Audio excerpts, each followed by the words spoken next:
আল কোরআনে বর্ণিত একমাত্র সাহাবীর নাম হচ্ছে যায়েদ ইবনে হারেসা রাদিয়াল্লাহু আনহু। আমাদের এখানে যে ইয়াং ছেলেরা বসে আছেন সবার জন্য যায়েদ বিন হারেসা রাদিয়াল্লাহু আনহু মহব্বত, ত্যাগ, ভালোবাসা, জীবন উৎসর্গের এবং জীবনের লক্ষ্য খুঁজে পাওয়ার একটা মূর্ত প্রতীক হতে পারে। এটা মনোযোগের সাথে অংশটা শোনেন, এটা শেষ অংশ। একমাত্র সাহাবী আল কোরআনে বর্ণিত যার নাম আল কোরআনে এসেছে তিনি হচ্ছেন যায়েদ বিন হারেসা রাদিয়াল্লাহু আনহু। তার বাবার নাম হারেসা। ঘটনা এমন ছিল যে ছোটবেলায় তার মা তাকে নিয়ে এক জায়গায় যাচ্ছিলেন। তো আগে তো ওই যে ডাকাতি হতো, জলদস্যুর আক্রমণ করতো না, এরকম তাঁবুর মধ্যে আক্রমণ হয়েছে এবং তার মায়ের কাছ থেকে সন্তানকে কেড়ে নিয়ে চলে গেছে। মায়ের জন্য কত কষ্ট করে এটা, সন্তানের মহব্বত, এটা তো বাবা মারাই বুঝবে সন্তানের প্রতি মহব্বত কাকে বলে, সন্তানকে ছেড়ে থাকার কষ্ট, এটা যারা বাবা মা হয়েছেন তারাই তো বুঝবে। তো এদিকে বাবা মা পাগল প্রায়, সন্তানকে খুঁজে পাওয়া যাচ্ছে না, আর দস্যুরা তাকে নিয়ে ওকাস বাজারে বিক্রি করে দিয়েছে। কোন বাজারে? ওকাস। এটা ছিল মক্কায় একটা বাজার, ওখানে মেলা হতো, ওকাস, ওখানে বিক্রি করে দিয়েছে। তো ঘটনাক্রমে তখন তার বয়স মাত্র কত হবে, 8 থেকে 10 বছর। ঘটনাক্রমে তাকে খরিদ করেছেন খাদিজা রাদিয়াল্লাহু আনহা। খাদিজা রাদিয়াল্লাহু আনহার আত্মীয়, খাদিজা রাদিয়াল্লাহু আনহার আত্মীয়। তখন কিন্তু নবী সাল্লাল্লাহু আলাইহি ওয়াসাল্লাম নবুয়ত পান নাই, মানে ওহী আসেনি এখনো, বিয়েও হয়নি এখনো। খাদিজা রাদিয়াল্লাহু আনহার সাথে এখনো বিয়ে হয় নাই। তো তার আত্মীয় তাকে কিনে নিয়ে আসেন, এনে খাদিজা রাদিয়াল্লাহু আনহার খেদমতে দিয়ে দিয়েছেন। খাদিজা রাদিয়াল্লাহু আনহার সাথে যখন নবী সাল্লাল্লাহু আলাইহি ওয়াসাল্লাম বিয়ে হলো তখন তো তার বয়স 40, আর আমাদের নবী সাল্লাল্লাহু আলাইহি ওয়াসাল্লামের বয়স 25। এটা বাংলাদেশে হইলে বাংলাদেশের মানুষ মেনে নিত না, তালাক করাই ছাড়তো অনলাইনের মাধ্যমে। কথা বুঝতে পারছেন? যদিও দুজন সুখী, যদিও ধরেন দুজন সুখী একে অপরকে পেয়ে, এখন যদি আমাদের এখানে কোনো ভাই 40 বছর বয়সের কোনো মেয়েকে বিয়ে করে যার নিজের বয়স হচ্ছে 20 বা 25, তো সমাজই ওকে তালাক দেওয়া ছাড়বে, যদিও সে ওই মেয়ের সাথে সুখী। হ্যাঁ, বিয়ে কেন্দ্রিক যত জাহালাত এগুলোই দূর হয় নাই সমাজ থেকে এখনো। রাসূল সাল্লাল্লাহু আলাইহি ওয়াসাল্লামের সাথে বিয়ে হলো, বিয়ে হওয়ার পরে এমন হয় না যে আপনি কাউকে বিয়ে করেছেন এবং আপনার তাকে খুব পছন্দ হয়েছে, দুজনকে বেশ সন্তুষ্ট আর কি, তেমন আপনি চান না তাকে কিছু হাদিয়া দিতে, হাদিয়া তোফা দিতে মন যাবে না? হাদিয়া দিয়ে কি আবার কেউ ফেরত নেয়? তো হাদিয়া তোফা দিতে তো মন চাবে। খাদিজা রাদিয়াল্লাহু আনহা হাদিয়া দিচ্ছেন নবী সাল্লাল্লাহু আলাইহি ওয়াসাল্লামকে যে হে মুহাম্মদ, আমার খুব প্রিয় একজন দাস আছে, আমার খুব প্রিয় একজন দাস আছে, এবং তার চেহারা দেখে আমি বুঝতে পারি যে সে খুব বুদ্ধিমান এবং সে খুব সৎ। চেহারা দেখলে বোঝা যায় না মানুষের? চেহারা কিন্তু কথা বলে, চেহারাও কথা বলে, তবে দেখার চোখ থাকতে হবে, দেখার মতো চোখ থাকতে হবে। গুনাহের চোখ দিয়ে তো কারো চেহারা পড়ার সুযোগই নাই। যেমন আনাস রাদিয়াল্লাহু আনহু, তার জন্য নবী সাল্লাল্লাহু আলাইহি ওয়াসাল্লাম দোয়া করে দিয়েছিলেন না? তার মা দেখেই চিনে ফেলছেন যে হ্যাঁ উনি শেষ নবী, এই চেহারা কোনো মিথ্যাবাদী চেহারা না, এরকম করে কথা বলা হচ্ছে। ইয়া রাসূলুল্লাহ, আমার ছেলের জন্য দোয়া করে দেন। আব্দুল্লাহ বিন সালাম রাদিয়াল্লাহু আনহু ইহুদি ছিলেন, যখন নবীজি মদিনা গিয়েছেন তার চেহারা দেখেই তিনি বুঝে ফেলছেন যে তিনি শেষ নবী, এই চেহারা কোনো মিথ্যাবাদী চেহারা হতে পারে না। তো ওই চোখ থাকতে হবে এবং ওই কলব থাকতে হবে পড়ার জন্য। তো খাদিজা রাদিয়াল্লাহু আনহা হাদিয়া দিয়েছেন যে আমার খুব প্রিয় একজন দাস আছে যায়েদ। তো নবী সাল্লাল্লাহু আলাইহি ওয়াসাল্লাম এটাকে গ্রহণ করেছেন, হাদিয়া গ্রহণ করে তিনি দেখেন যায়েদ বিন হারেসা রাদিয়াল্লাহু আনহুর তাকদীরটা কেমন হলো। জলদস্যু না, স্থলদস্যুদের হাত থেকে ওকাস বাজার থেকে চলে আসলো কোথায়? খাদিজা রাদিয়াল্লাহু আনহার বাসা, সেখান থেকে নবী সাল্লাল্লাহু আলাইহি ওয়াসাল্লামের সহবতে। চিন্তা করা যায়? এই তাকদীর তো ইউসুফ আলাইহিস সালামের চেয়েও কম সৌভাগ্যের না। ইউসুফ আলাইহিস সালামের কি হয়েছে? ভাইয়ের ষড়যন্ত্র, সেখান থেকে কূপ থেকে রাজপ্রাসাদ, সেখান থেকে জেল থেকে আবার রাজপ্রাসাদ, তারপরে তো পুরো মিশরের বড় একটা অংশের রাজনৈতিক দায়িত্ব, এবং সেখান থেকেই বনু ইসরাইল পরে আবার মিশরে আসলো। অন্য একদিন আলোচনা করবো ইনশাআল্লাহ। এখানে যায়েদ ইবনে হারেসা রাদিয়াল্লাহু আনহার তাকদীর কেমন, অনন্য সাধারণ, এত এত চমৎকার যে এটা তো ঈর্ষণীয়। আলী রাদিয়াল্লাহু আনহু ছাড়া এমন তাকদীর তো মনে আর কেউ পান নাই, যে নবী সাল্লাল্লাহু আলাইহি ওয়াসাল্লামের ঘরের মধ্যে তিনি সবসময় তার সাথে তার খেদমত করছেন। শুধু তাই না, নবী সাল্লাল্লাহু আলাইহি ওয়াসাল্লাম তাকে নিজের পুত্র বানিয়ে নিলেন। যায়েদ আমার পুত্র, যায়েদ আমার ছেলে, দাস রাখলেন না। যখন তিনি যায়েদ বিন হারেসা রাদিয়াল্লাহু আনহুকে পেলেন, সবার সামনে এলান করে দিলেন যে সে আমার দাস না, ও আমার ছেলে, যায়েদ আমার ছেলে। নবী সাল্লাল্লাহু আলাইহি ওয়াসাল্লাম বলছেন যায়েদ আমার ছেলে, বলছেন যে আমি তাকে ভালোবাসি, ও আমাকে ভালোবাসে। অথবা একটা এভাবে আসছে যে আমি তার উত্তরাধিকারী, সে আমার উত্তরাধিকারী। যায়েদ বিন হারেসা রাদিয়াল্লাহু আনহুর লকব ছিল হিব্বু রাসূলিল্লাহ, রাসূল সাল্লাল্লাহু আলাইহি ওয়াসাল্লামের প্রিয় ভাজন। আর যায়েদ বিন হারেসা রাদিয়াল্লাহু আনহুর ছেলের নাম ওসামা বিন যায়েদ। যায়েদ বিন হারেসা রাদিয়াল্লাহু আনহুকে একবার তিনি একটা সেনাবাহিনীর কাফেলার দায়িত্ব দিয়েছিলেন। কিছু সাহাবী আপত্তি করেছিলেন, বয়স কম, আরো যোগ্য সাহাবী আছে। আবার ঠিক ওসামা বিন যায়েদ রাদিয়াল্লাহু আনহুকে যখন নবী সাল্লাল্লাহু আলাইহি ওয়াসাল্লাম শেষে একদম ইন্তেকালের কয়েকদিন আগে জুরফে একটা সেনাবাহিনীর দায়িত্ব দিয়ে পাঠিয়েছিলেন, তখনও কেউ আপত্তি তুলেছিল যে ওসামার বয়স কম, 19 বছর 20 বছর বয়স, আরো বড় বড় যোগ্য সাহাবী আছে। তখন নবী সাল্লাল্লাহু আলাইহি ওয়াসাল্লাম বলেছিলেন যে ইতিপূর্বে তোমরা জায়েদের ব্যাপারেও আপত্তি তুলেছিলে, আর আজকে তোমরা ওসামার ব্যাপারেও আপত্তি তুলছো। তোমরা জেনে রাখো তার বাবা এবং সে, মানে জায়েদ বিন হারেসা এবং ওসামা বিন জায়েদ, এই দুজনকে আমি ভালোবাসি। এই দুজন আমার প্রিয় ভাজন, এই দুজন আমার প্রিয় ভাজন। তো জায়েদ বিন হারেসা রাদিয়াল্লাহু আনহু এখানে বড় হতে লাগলেন। এক পর্যায়ে তো ওহী আসলো, ইসলাম কবুল করলেন। ইসলাম কবুল করার পরে, ইসলাম কবুল করার আগে একটা ঘটনা ছিল, ওইটা ভুলে গেছিলাম, দেরি হচ্ছে কি। আচ্ছা, ইসলাম কবুল করার আগে একবার তার বাবা মা তার খোঁজ পেয়েছিলেন। হজ করতে আসছেন কিছু মানুষ মক্কায়, তখন হজমরা ছিল বিকৃত, এসে দেখছে যে এই তো জায়েদ। তো ফিরে গিয়ে তার বাবাকে খবর দিছে, জায়েদকে দেখলাম মক্কায়। তো তার বাবা আসছেন হারেসা, ঠিক আছে, এসে চিনতে পারছেন আমার ছেলে। তো মুহাম্মদ সাল্লাল্লাহু আলাইহি ওয়াসাল্লামকে বলেছেন যে আমার ছেলেকে আমি কিছু মুক্তিপণের বিনিময়ে নিয়ে যেতে চাই। তো নবী সাল্লাল্লাহু আলাইহি ওয়াসাল্লাম বলেছেন ঠিক আছে, মুক্তিপণ লাগবে না, আমি আপনাদেরকে আরো সহজ একটা অপশন দিচ্ছি। আপনার ছেলেকে ডাকি, সে যদি আপনাদের সাথে যেতে চায় তাহলে কোনো টাকা পয়সা লাগবে না, এমনি নিয়ে যাবেন। যদি যেতে না চায় তাহলে আমার কিছু করার নেই। তখন তার বাবার সামনে তার ছেলেকে আনা হলো, বলা হলো যে ওনাদেরকে চিনতে পারো? হ্যাঁ, উনি আমার বাবা হারেসা, উনি আমার চাচা, উনি আমার মামা, এভাবে বলছেন। তো তার বাবা বলছেন যে আমার সাথে চলো বাসায়। সরাসরি বাবাকে বলে দিলেন যে আমি আপনার সাথে যেতে পারবো না, আমি মুহাম্মদ সাল্লাল্লাহু আলাইহি ওয়াসাল্লামের সাথে থাকতে চাই। তো বাবা বলছে এই কেমন কথা, নিজের বাবার সাথে যাবা না, নিজের বাবার পরিবারে যাবা না, বাবার ঘরে যাবা না, উনি তো তোমার আপন কেউ না। জায়েদ বিন হারেসা রাদিয়াল্লাহু আনহু বলছেন যে আমি তার মধ্যে এমন কিছু দেখেছি যে আপনারা কেউ দেখতে পারবেন না। এটা সম্পর্ক, মহব্বত, এগুলোকে সম্পর্ক বলে, মহব্বত বলে। অথচ কেউ কাউকে চিনে না, মানে কেউ কারোর সাথে কারো রক্তের সম্পর্ক নাই। আর নবী সাল্লাল্লাহু আলাইহি ওয়াসাল্লাম তাকে বললেন তখন যে জায়েদকে আমি মুক্ত করে দিয়েছি। জায়েদ আমার দাস না, জায়েদ আমার ছেলে, জায়েদ আমার ছেলে, আমি তার উত্তরাধিকারী, সে আমার উত্তরাধিকারী, আমি তাকে ভালোবাসি। তার উপাধি হয়ে গেল হিব্বু রাসূলিল্লাহ, রাসূলের প্রিয় ভাজন। সবাই তাকে এই নামে ডাকা শুরু করলো, রাসূলের প্রিয় ভাজন, রাসূল তাকে ভালোবাসে, রাসূল তাকে ভালোবাসে, রাসূল তাকে ভালোবাসেন। আর আমি বলছি রাসূল কে? সাল্লাল্লাহু আলাইহি ওয়াসাল্লাম, যাকে আল্লাহ ভালোবাসেন। রাসূলকে যাকে আল্লাহ ভালোবাসেন।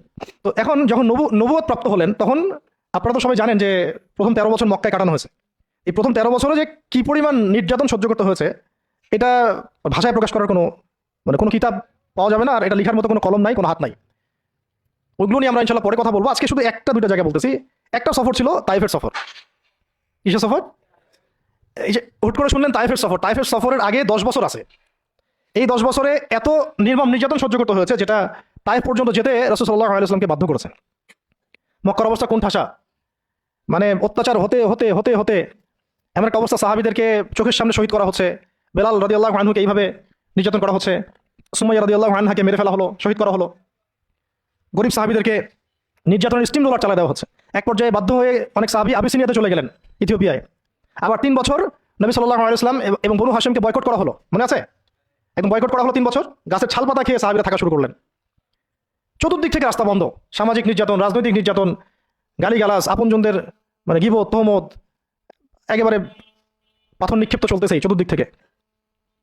আবু লাহাব, আবু জেহেল, আবু সুফিয়ান সবাই উঠে পড়ে লাগছে, পুরো সমাজ বিরুদ্ধে চলে গেছে। এরকম হালত বোঝার জন্যও ওইরকম সিচুয়েশন ফেস করা দরকার। এটা পড়ি আমরা যেগুলো পড়ি এগুলো আমরা বুঝি না, উপলব্ধি করতে পারি না, কারণ আমরা এই ফেজগুলো দিয়ে যাই নাই। যারা টুকটাক গিয়েছেন তারা কিছু রাজ করতে পারেন। এরকম একটা অবস্থায় যখন চতুর্দিক থেকে রাস্তাটা বন্ধ মনে হচ্ছে, তখন নবী সাল্লাল্লাহু আলাইহি ওয়াসাল্লাম তাইফে গিয়েছিলেন, তাইফের 3টা বড় বড় গোত্রকে দাওয়াত দিতে। উদ্দেশ্য হচ্ছে তাইফবাসী যদি ইসলাম কবুল করতো তাহলে মক্কার এই কুরাইশদের বিরুদ্ধে একটা বড় সাপোর্ট পাওয়া যেত। ঠিক আছে, এটা কিন্তু একটা হিজরত, এটাও কিন্তু একটা হিজরত। এর আগে একটা হিজরত হয়েছে আবিসিনিয়াতে, তাইফেও। এটাতে ওই সাফল্যটা আসে নাই, তাইফবাসী ইসলাম কবুল করে নাই। পরবর্তীতে আল্লাহ মদিনাবাসীকে কবুল করেছেন। ওগুলো আমরা পরে আস্তে আস্তে আলোচনা আনবো ইনশাআল্লাহ। আজকে শুধু এতটুকু বলছি তাইফের কথাটা।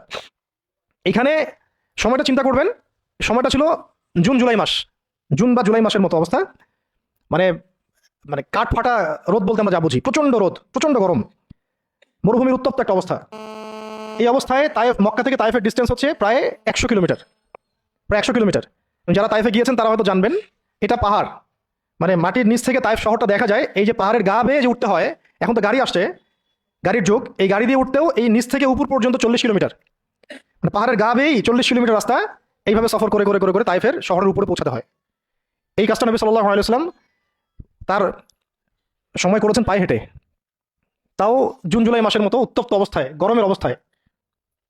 এবং এই সফরে নবী সাল্লাল্লাহু আলাইহি ওয়াসাল্লামের সাথে মাত্র একজন সাহাবী ছিলেন। সেই সাহাবীর নাম যায়েদ ইবনে হারেসা রাদিয়াল্লাহু আনহু, আর কেউ না, রাসূলের প্রিয় ভাজন। তাহলে বুঝতে পারছেন কত কত কাছের সম্পর্ক। আর কেউ না, কোনো সাহাবী না, যায়েদ ইবনে হারেসা রাদিয়াল্লাহু। ঠিক যেমন গারে সাওরে কেউ নাই, কোনো সাহাবী নাই, কে আছেন? আবু বকর রাদিয়াল্লাহু আনহু। আয়েশা রাদিয়াল্লাহু আনহা বলতেন মাঝে মাঝে যে যদি রাসূল সাল্লাল্লাহু আলাইহি ওয়াসাল্লাম জীবিত থাকতেন তাহলে যায়েদ ইবনে হারেসা রাদিয়াল্লাহু আনহুকে মনে হয় তিনি তার পরবর্তী স্থলাভিষিক্ত হিসেবেই ঘোষণা করে দিয়ে যেতেন। এত ভালোবাসতেন তিনি তাকে, মনে হতো যেন যায়েদ বিন হারেসা রাদিয়াল্লাহু আনহুকে তিনি পরবর্তী স্থলাভিষিক্ত করে দিয়ে যাবেন, এত ভালোবাসতেন। যখন যায়েদ বিন হারেসা কোনো সফর থেকে ফিরতো, আমি, আয়েশা রাদিয়াল্লাহু আনহা বলছেন, আমি রাসূল সাল্লাল্লাহু আলাইহি ওয়াসাল্লামকে এত, মানে কি একটা বস গ্রিটিংস বলি না আমরা, অভিবাদন, এত ব্যস্ত হয়ে অস্থির হয়ে আলিঙ্গন করতে দেখি নাই যেমনটা যায়েদ বিন হারেসার ক্ষেত্রে তিনি করতেন। বহু সফরে তিনি তাকে পাঠিয়েছেন, সারিয়া অভিযানে। সারিয়া মানে যে সফরগুলোতে আমাদের নবীজি নিজে যান নাই, কিন্তু সাহাবীদেরকে পাঠিয়েছেন কোনো সামরিক অভিযান, এটাকে বলা হয় সারিয়া। আর গাজওয়া হচ্ছে এমন যুদ্ধ যেখানে নবীজি নিজে গিয়েছেন, অ্যাজ এ কমান্ডার উপস্থিত ছিলেন। তো একবার একটা সফর থেকে যায়েদ ইবনে হারেসা রাদিয়াল্লাহু আনহু এসেছেন। আয়েশা রাদিয়াল্লাহু আনহা বলছেন তার গায়ে, আমাদের নবীজির গায়ে সতরটা কোনো রকম ঢাকা ছিল, উপরে পোশাক নাই, মানে গায়ের উপরের পোশাকটা তিনি পরেনই নাই। এই অবস্থাতে তিনি আয়েশা রাদিয়াল্লাহু আনহার ঘরে ছিলেন। ওইখানে এসে যায়েদ ইবনে হারেসা রাদিয়াল্লাহু আনহু নক করেছেন দরজায়। ওই অবস্থায় তিনি উঠে গিয়ে যায়েদ ইবনে হারেসা রাদিয়াল্লাহু আনহুকে আলিঙ্গন করা শুরু করলেন, কপালে চুমু দেওয়া শুরু করলেন, আমার প্রিয় ভাজন আসছে। ওই সাহাবীকে সাথে নিয়ে তিনি সফর করছেন তাইফে। তাইফে যাওয়ার পরে 3টা গোত্রনেতা ছিল ওখানে, অনেক বড় কথা তো আমি অল্প করে বলছি সময় সংক্ষিপ্ততার কারণে। একটা গোত্রনেতার নাম হচ্ছে আব্দে ইয়ালাইল। এর আন্ডারে বহু মানুষ ছিল, যদি সে ইসলাম কবুল করতো তাহলে সবাই ইসলাম কবুল করতো, সে করে নাই। একটা গোত্রনেতার নাম ছিল আব্দে মাসউদ, তার আন্ডারে বহু মানুষ ছিল এবং ধনী ধনী বড় বড় ধনী ব্যবসায়ী, রাজনীতিবিদ, সে ইসলাম কবুল করে নাই। আরেকটা লোক ছিল, তার নাম হাবিব বিন আমর, এই 3 নাম্বার গোত্রনেতা। তো সেও ইসলাম কবুল করে নাই। ইসলাম কবুল না করার কারণে এই 3টা গোত্রনেতার কাছ থেকে, আপনারা কি মনে করছেন একদিন দাওয়াত দেওয়া হয়েছে? প্রায় 1 মাস নবী সাল্লাল্লাহু আলাইহি ওয়াসাল্লাম এই তাইফের এই ময়দানে ছিলেন, দাওয়াতের ময়দানে। কোনো কিতাবে আসে 10 দিন, কোনো কিতাবে আসছে 15 দিন, 17 দিন, কিন্তু অ্যাপ্রক্সিমেটলি 1 মাস, এটা বিভিন্ন সিরাতের কিতাবে আসছে। এই একটা মাস তাইফে থাকা, খাওয়া দাওয়া তো আল্লাহ ভালো জানেন কি হয়েছে। তার সাথে একজন মাত্র সাহাবী, দরজায় দরজায় দাওয়াত দেয়া, এবং সবাই দাওয়াত রিফিউজ করলো। বড় বড় 3টা গোত্রনেতাও রিফিউজ করে দিল। শুধু যে রিফিউজ করলো তা না, বরং এমন টিটকারি শুরু করলো, এমন ব্যঙ্গাত্মক আচরণ শুরু করলো যে শেষ পর্যন্ত ওই এলাকার যত ছোকরা ছিল, যুবক, তরুণ, কিশোরী না, কিশোরী বেশি আসছে বর্ণনায়, এদেরকে লেলিয়ে দেওয়া হলো, সবার হাতে পাথর উঠিয়ে দেওয়া হলো যে এই ব্যক্তি মাজনুন, নাউযুবিল্লাহি মিন যালিক। মাজনুন মানে পাগল, এই ব্যক্তি কাযযাব, এই ব্যক্তি মিথ্যাবাদী, এই ব্যক্তি সাহের, এই ব্যক্তি জাদুকর। কাকে বলা হচ্ছে? সবাই মিলে পাথর মারো তাকে, নাউযুবিল্লাহি মিন যালিক। দৃশ্যটা একটু চিন্তা করেন। 10 বছর মক্কায় দাওয়াত দেওয়ার পর চতুর্দিক থেকে কুরাইশদের নির্যাতন, নিপীড়ন, শারীরিকভাবে, মানসিকভাবে, আত্মিকভাবে, সামাজিক বয়কট, 3 বছর গাছের ছাল পাতা খেয়ে পাহাড়ের পাতাতলে জীবন কাটানো বনু হাশেমের। আবার আমল হুজন হয়ে গেছে, ওই একই বছরে কয়েকদিনের মধ্যেই চাচা আবু তালেব ইন্তেকাল করেছেন, খাদিজা রাদিয়াল্লাহু আনহাও ইন্তেকাল করেছেন। কি অবস্থা, কি অবস্থা ওই সময় চিন্তা করে, কি কষ্টের সময়, কিরকম কষ্টের সময় আমরা তো উপলব্ধি করতে পারবো না। আমরা তো গাজাবাসীর কষ্ট উপলব্ধি করতে পারি না, রাসূলুল্লাহ সাহাবীদের কষ্ট কি উপলব্ধি করতে পারবো? এই অবস্থায় আশার আলো নিয়ে তাইফে যাওয়া, সেখানে গিয়ে যে 1 মাস এই মেহনত করার পর এই অবস্থা, সমস্ত ছোকরাটা পাথর মারা শুরু করলো। কি পাথর মারার সেই গতি, যেখানে পাথর মারা হয়েছে ওই জায়গা আমরা দেখে আসছি আলহামদুলিল্লাহ। কি পাথর মারার গতি, এমন পাথর মারা হচ্ছিল যে রাসূল সাল্লাল্লাহু আলাইহি ওয়াসাল্লামের মানে গায়ে লেগে রক্ত বের হতে হতে সেই রক্ত দিয়ে পায়ের যে জুতাটা আছে এই জুতাটা আটকে গেছে, এইভাবে জুতা খোলা যাচ্ছে না। রাসূলুল্লাহ সাল্লাল্লাহু আলাইহি ওয়াসাল্লাম পা থেকে জুতা খোলা যাচ্ছে না, রক্তে আটকে গেছে। আর মানুষ বলছে পাগল, মিথ্যাবাদী, হ্যাঁ জাদুকর, জিনে আসর করছে, মানুষ বলতেছে এগুলা। রাজনৈতিক ক্ষমতা চাই মনে হয়, হ্যাঁ অর্থ চাই মনে হয়, দুনিয়ার জৌলস মনে হয় চায়, আমাদের ঐক্য বিনষ্ট করতে আসছে। মারো একে, মেরে বিদায় করে এখান থেকে। কোন পর্যায়ে গেলে মানুষ এই কাজ করতে পারে, কি পরিমাণ ক্ষোভ থাকলে মানুষ এই কাজটা করতে পারে? আর কার এগেন্সটে করছে? আল্লাহর প্রিয় হাবিব, যার জন্য আল্লাহ পাক ফিরদাউস রেখেছেন, মাকামে মাহমুদ রেখেছেন, যার সুপারিশ ছাড়া আমরা মনে হয় না জান্নাতে কেউ যেতে পারবো, অসম্ভব। যার সুপারিশ ছাড়া বিচার শুরুই হবে না কিয়ামতের মাঠে, হিসাব নিকাশ শুরুই হবে না, জান্নাত তো বহু দূরের কথা, জান্নাতের দরজাও খোলা হবে না যিনি আগে না ঢোকা পর্যন্ত। তাকে মানুষ এভাবে মারা শুরু করলো, রক্ত ঝরতেছে। এই সময়ে এই সাহাবী যায়েদ ইবনে হারেসা রাদিয়াল্লাহু আনহু নিজের বুক নিজের বুকটা নবী সাল্লাল্লাহু আলাইহি ওয়াসাল্লামের সামনে এইভাবে দিয়ে দিয়েছেন যে যতগুলো পাথর আসবে আমার গায়ে যেন লাগে, আমার নবীর গায়ে না লাগে।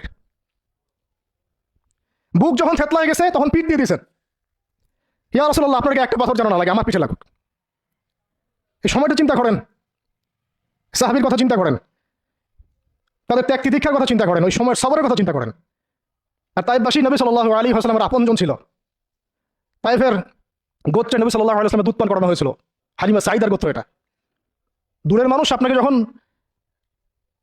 ভালো মন্দ বলবে আপনার অতটা কষ্ট হবে না যতটা আপনার কাছের মানুষ আপনাকে ভালো মন্দ বললে কষ্ট হবে। যখন আপনার প্রিয় মানুষের আপনাকে পাথর ছুড়বে, এই পাথরের আঘাত সহ্য করা তো সহজ না। কাফেররা, ফাসেকরা, জালেমরা, মুশরিক, মুনাফিকরা পাথর ছুড়বে, সেই পাথর আপনি সৌভাগ্যের সাথে বরণ করতে পারেন, সে রক্তক্ষরণে আপনার কষ্ট হবে না। প্রিয় মানুষদের দেওয়া অপবাদ, মিথ্যাচার, গীবত, তহমত, পাথর আপনাকে এত কষ্ট দিবে, এই কষ্টের লোড আপনি সহ্য করতে পারবেন না। আর যদি আল্লাহ পাক আপনাকে সহ্য করার ক্ষমতা দিয়ে দেন, ইনশাআল্লাহ আপনি এমন ব্যক্তি হবেন যে ব্যক্তির হাতে আল্লাহ রাব্বুল আলামিন ইসলামের ঝান্ডা উঠাই দেবেন ইনশাআল্লাহ। ইনশাআল্লাহ যাকে আল্লাহ রাব্বুল আলামিন পুরো কওমের জন্য কবুল করবেন ইনশাআল্লাহ। এবং পুরো শক্তি আপনার সামনে একদিন না একদিন পরাজয় বরণ করবেই, সময় ব্যাপার। যায়েদ বিন হারিসা রাদিয়াল্লাহু আনহু নিজের বুকটা এইভাবে আগলাই দিয়ে রাখছেন, আমার গায়ে লাগুক ইয়া রাসূলুল্লাহ, আপনার গায়ে না লাগে। আজকে আপনি যায়েদ বিন হারিসাকে পাবেন কোথায়? কিসের ইসলামী বিপ্লবের কথা বলি আমরা? যেমন আইমার এটা ওইটা, যায়েদ বিন হারিসারাই তো নাই। ওইরকম আখলাকের নেতাও যেমন আমরা পাই না, ওই রকম যায়েদ বিন হারিসাদের মতো আমরা মামুরও তো পাই না। বরং এখন তো এমন যুগ চলতেছে যে মানুষ সামান্য দুনিয়াবী স্বার্থের কারণে, সামান্য দুনিয়াবী স্বার্থ, একটু মোহ, একটু দাম্ভিকতা, একটু অহংকার, একটু জিদ, একটু রাগ, একটু ক্ষোভ ইত্যাদির কারণে মানুষ, নিজের প্রিয় মানুষ আপনাকে মানুষের হাতে উঠাই দিতে পারে। সবাই মিলে তাকে পাথর মারো, আমি তাকে দেখতেছি। সবাই তাকে পাথর মারো, আমি তাকে দেখতেছি। যেন নিজের প্রিয় মানুষকে পাথর মারলে এটা দেখলে আপনার মনে আরো শান্তি আসতেছে। কিভাবে আপনি আপনার প্রিয় মানুষকে হাজারো লক্ষ মানুষের হাতে উঠাই দিতে পারেন যে মানুষটা তাকে ধর্ষণ করবে, ছিঁড়ে খাবে, পাথর মেরে থাতলা করবে, আবার আপনি তাকে মহব্বতের দাবিও করেন? কিসের মহব্বত? মহব্বত কাকে বলে? মহব্বত তো এইটা যেটা যায়েদ বিন হারিসা রাদিয়াল্লাহু আনহু করেছে। এটা কি মহব্বত না? এইরকম মহব্বতের নিদর্শন কি আমাদের মধ্যে আছে? কাকে মহব্বত বলা হয় আসলে? আপনারা দৃশ্যটা চিন্তা করেন, এগুলো সিরাতের কিতাবে মজুদ, পড়েন। নিজের বুকটা তিনি আগলায় দিয়ে রাখছেন। ঠিক এরকমই উহুদের মাঠেও নিজের বুক আগলায় দিয়ে রাখছেন তালহা রাদিয়াল্লাহু আনহু। দূর থেকে একটার পর একটা তীর আসতেছে, ওনার গায়ে লাগতেছে। তীরের আঘাত কি চারটাখানি কথা? সাদ বিন আবি ওয়াক্কাস রাদিয়াল্লাহু আনহু পিঠ দিয়ে রাখছেন, ইয়া রাসূলুল্লাহ আপনার গায়ে যেন না লাগে। তোমরা জীবন্ত শহীদ দেখতে চাও, তালহাকে দেখো, 70-এর বেশি আঘাত তার গায়ে ছিল উহুদের দিন। সাদ বিন আবি ওয়াক্কাস রাদিয়াল্লাহু আনহুকে নবীজি বলছেন যে হে সাদ, তীর ছুড়ো, তোমার জন্য আমার পিতামাতা কুরবান হয়ে যাক। কোন সাহাবীর জন্য নবীজি এমন কথা বলেন না যে তোমার জন্য আমার পিতামাতা কুরবান হয়ে যাক। এবং সাহাবীরা বলতেন ইয়া রাসূলুল্লাহ আপনার জন্য আমার পিতামাতা কুরবান হয়ে যাক। একমাত্র সাহাবী সাদ বিন আবি ওয়াক্কাস রাদিয়াল্লাহু আনহুর জন্য নবী সাল্লাল্লাহু আলাইহি ওয়াসাল্লাম এই কথা বলেছেন। ওই ময়দানে উম্মে ওমরাও ছিলেন, মহিলা সাহাবী, অনবরত তীর ছুঁড়েছেন রাসূলের গায়ে যেন আঘাত না লাগে। ওই ময়দানে হানজালা ছিলেন, ছুটতে আবু সুফিয়ান পর্যন্ত পৌঁছে গিয়েছেন। ওই অবস্থায় তার শাহাদাত হয়ে গেছে, তাকে মারতে পারেন নাই, উল্টা তার গায়ে আঘাত লেগে গেছিল। গাসাসুল মালায়েকা, শহীদ হওয়ার পরে দেখা যায় তার দেহটা মাটি থেকে উপরে উঠে আসে আর দেহ থেকে পানি ঝরতেছে। নবীজি জিজ্ঞাসা করা হলো তার এই হালত কেন? নবী সাল্লাল্লাহু আলাইহি ওয়াসাল্লাম বললেন যে গত রাত্রে স্ত্রীর সাথে ছিল, সে জিহাদের ডাক আসছে, ওই বিছানা থেকে চলে আসছে, বেচারা বিছানা থেকে এখানে চলে আসছে। হানজালা রাদিয়াল্লাহু আনহু শহীদ হয়ে গেছে, ফেরেশতারা তাকে গোসল দিচ্ছেন, এই যে পানি দেখা যাচ্ছে। ওই মাঠে সাদ বিন রবি রাদিয়াল্লাহু আনহু ছিলেন, একদম শেষ নিঃশ্বাস যাচ্ছে তার অবস্থা। আমাদের নবীজি বললেন সাদ বিন রবিকে খুঁজে বের করো, সে আমার প্রিয় ভাজন, তাকে খুঁজে বের করো।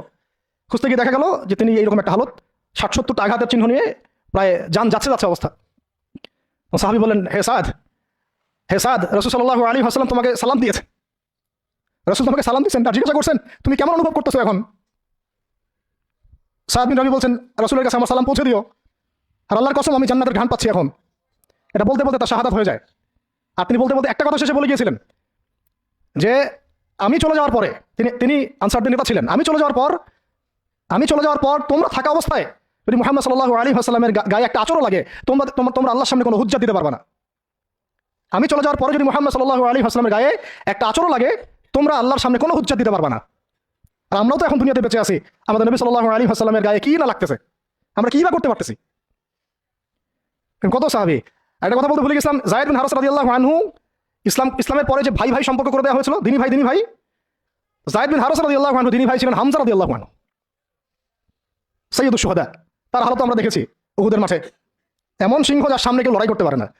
আর আল্লাহর যে সিংহদের সামনে কাফেররা পেরে ওঠে না, পিছন থেকে আঘাত করে, তাকে পিছন থেকে আঘাত করা হয়েছে, বর্ষা বের হয়ে গেছে নাভির নিচ দিয়ে, ওই অবস্থায় মারতে আসছিলেন তিনি, ওয়াহশী তাকে শহীদ করেছিল।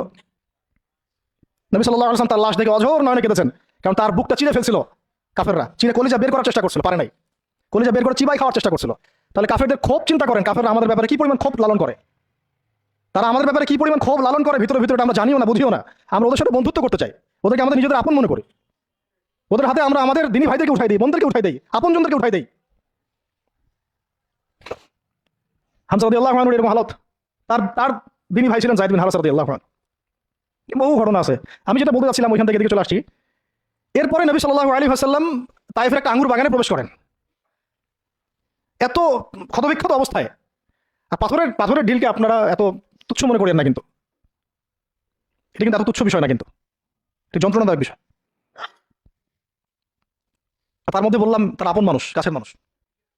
আঙ্গুর বাগানে যাওয়ার পরে ওখানে আদ্দাস রাদিয়াল্লাহু আনহু, আদ্দাস নামে একজন বাগানের দেখভালকারী ছিল। এই বাগান ছিল আবার উতবা এবং সাইবার, উতবা এবং সাইবার, বড় আঙ্গুর বাগান। এখানে ঘটনা ঘটে গেল, নবী সাল্লাল্লাহু আলাইহি ওয়াসাল্লাম বসে আছেন, জুতা খোলার চেষ্টা করছেন, এবং আদ্দাস তিনি এসে একটু খেজুর দিচ্ছেন। মায়া লাগছে তার, আর এই লোকটাকে এভাবে মারলো, মানুষটাকে এভাবে মারলো। তো কিছুই চাচ্ছে না, কিছুই বলে নাই, খালি বলছে এক আল্লাহর ইবাদত করো, আর কিছু চাইছে নাকি? তো এক আল্লাহর ইবাদত করো বললো, বাস তাই বাস এইভাবে মারলো। আর মানবে না তো মারলো কেন? ও বেচারার কাছে খারাপ লাগছে, দাওয়াত কবুল করবে না তো মারলো কেন? লাঞ্ছিত করার কি দরকার ছিল? কবুল না করলে চলে যাবে, বা কবুল না করলে তারা ফিরাই দিবে, মারার কি দরকার আছে? তার মায়া লাগছে খুব, সে এসে কিছু খেজুর দিছে খাইতে, পানি দিছে খাইতে। ওই অবস্থায় নবী সাল্লাল্লাহু আলাইহি ওয়াসাল্লাম পানির গ্লাস নিয়ে খেজুর নিয়ে বিসমিল্লাহির রহমানির রহিম, বিসমিল্লাহ বলছেন, বিসমিল্লাহ। বিসমিল্লাহ শুনে সে আদ্দাস, তার খুব ভালো লাগছে যে এই শব্দটা আপনি কোথা থেকে পেলেন। তো নবীজি তাকে জিজ্ঞাসা করছেন, তোমার নাম কি? আদ্দাস। কোথায় থাকো? আমি নিনুয়ার নামক একটা জায়গা থেকে আসি। এটা শুনে নবী সাল্লাল্লাহু আলাইহি ওয়াসাল্লাম বলছেন যে ও আচ্ছা, তার মানে তুমি আমার ভাই ইউনুসের এলাকার মানুষ, তুমি আমার ভাই ইউনুসের এলাকার মানুষ। আচ্ছা, আপনি কিভাবে ইউনুসকে চিনেন? ইউনুস আমার ভাই, নবীগণ সবাই বৈমাত্রিক ভাই, আমি আল্লাহ রসুল, সেও আল্লাহ নবী। তখন তিনি ইসলাম কবুল করেন আদ্দাস রাদিয়াল্লাহু, তার নামে ওখানে এখন মসজিদ আছে। হ্যাঁ, ওখানে আপনারা গিয়ে দেখবেন মসজিদ আছে। এই জায়গায় যায়েদ বিন হারেসা রাদিয়াল্লাহু আনহুর ভূমিকাটা দেখেন। এবার নবী সাল্লাল্লাহু আলাইহি ওয়াসাল্লাম ওই জায়গায় বসে দোয়া করতেছেন, এটা শেষ অংশ, দোয়া করতেছেন।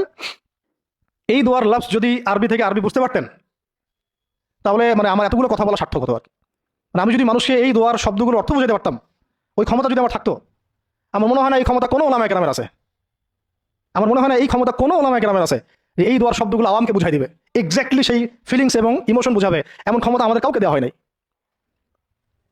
শুধু এই অনুভূতিগুলো বোঝার জন্য হলেও আরবি শেখা দরকার আপনাদের, আমাদের আমাদের সবারই। এগুলো অনুভূতিগুলো বোঝার জন্য হলেও আমাদের আরবি শেখা দরকার। মোনাজাতে মাকবুল কিতাবেও দোয়াটা আছে। নবী সাল্লাল্লাহু আলাইহি ওয়াসাল্লাম রক্তাক্ত অবস্থায়, ক্ষতবিক্ষত অবস্থায়, তার পাশে যায়েদ বিন হারেসা রাদিয়াল্লাহু আনহু, তারা আল্লাহ রাব্বুল আলামিনের কাছে দোয়া করতেছেন। এই দোয়াটার নাম হচ্ছে মাজলুমের দোয়া, দুর্বলের দোয়া। কিসের দোয়া? দুর্বলের দোয়া। দোয়ার শব্দগুলো এমন ছিল, আল্লাহুম্মা ইন্নাকা তাসমাউ কালামি, আল্লাহুম্মা ইন্নাকা তাসমাউ কালামি, হে আল্লাহ নিশ্চয়ই নিশ্চয়ই আপনি আমার কথা শুনছেন। আমাদের নবীজি বলছেন আল্লাহুম্মা ইন্নাকা তাসমাউ কালামি, আল্লাহ আপনি নিশ্চয়ই আমার কথা শুনছেন। ওয়া তারা মাকানি, এবং আমার যে মাকান, আমার অবস্থা আপনি দেখছেন। ওয়া তা'লামু সিররি ওয়া আলানিয়াতি, আল্লাহ আপনি আমার বাহিরের অবস্থাও জানেন, ভিতরের অবস্থাও জানেন। আমার বাহিরের হালত আপনি জানেন, ভিতরের হালত আপনি জানেন, প্রকাশ্য অবস্থা আপনি জানেন, গোপন অবস্থা আপনি জানেন। তা'লামু সিররি ওয়া আলানিয়াতি লা ইয়াখফা আলাইকা শাইউম মিন আমরি, আমার কোনো কাজই আপনার কাছে গোপন না। আসলে আমার কি হালত, কি অবস্থা, আমার উপর দিয়ে কি গেছে, কি গেল, কি প্রকাশ্য, কি গোপন, কি সত্য, কি মিথ্যা, আল্লাহ আপনি সব জানেন। বলা কথা না বলা কথা সব আপনি জানেন। তা'লামু সিররি ওয়া আলানিয়াতি লা ইয়াখফা আলাইকা শাইউম মিন আমরি। এরপরে নবীজি বলছেন ওয়া আনাল বাঈসুল ফাকিরুল মুস্তাগীথুল মুস্তাজির আল ওয়াজিলুল মুশফিকুল মুকির আল মু'তারিফু বিযানবি। এক একটা শব্দ কিভাবে বুঝাবো আপনাদেরকে, আমার কাছে ভাষা নাই। আল্লাহ আমি দুর্দশাগ্রস্ত, আমি ফকির, আমি জিল্লতির শিকার, আমার অপরাধ আমি চিনতে পেরেছি। মানে এমন এমন শব্দ যেটা যেটা একজন নবী ছাড়া কারো মুখ দিয়ে বের হওয়া সম্ভব না, এমন এমন শব্দ যেটা ওহী ছাড়া সম্ভব না। আসআলুকা মাসআলাতাল মিসকিন, মিসকিনরা যেভাবে তোমার কাছে চায় আল্লাহ, আমি সেভাবে তোমার কাছে চাচ্ছি। ওয়া আবতাহিলু ইলাইকা ইবতিহালাল মুযনিবিয যালিল, একজন মানুষকে যখন অপদস্থ লাঞ্ছিত করা হচ্ছে, সেই মানুষ যেভাবে আপনার কাছে চায়, আমি সেইভাবে আপনার কাছে চাচ্ছি। আরো অনেক শব্দ আছে, মাঝখানে লাইন আছে। একটা জায়গা আছে অনেক বড় দোয়া, আল্লাহুম্মা ইয়া খায়রাল মাসউলিন ইয়া খায়রাল মুতিন, ইলাইকা আশকু দুআফা কুওয়াতি, এই অংশটা সব কিতাবেই আছে সিরাতের। আল্লাহুম্মা ইলাইকা আশকু দুআফা কুওয়াতি, আল্লাহ আমি তোমার কাছে আমার শক্তির অক্ষমতা প্রকাশ করতেছি। মানে আমার তো শক্তি নাই এখন, তাই বাসে আমার সাথে এগুলো করলো, আমার তো শক্তি নাই এখন, আমার এই শক্তির অক্ষমতা আল্লাহ আমি তোমার কাছে প্রকাশ করতেছি। ইলাইকা আশকু দুআফা কুওয়াতি, আমার শক্তির যে কুওয়াতের অক্ষমতা, দুর্বলতা আমি তোমার কাছে প্রকাশ করতেছি।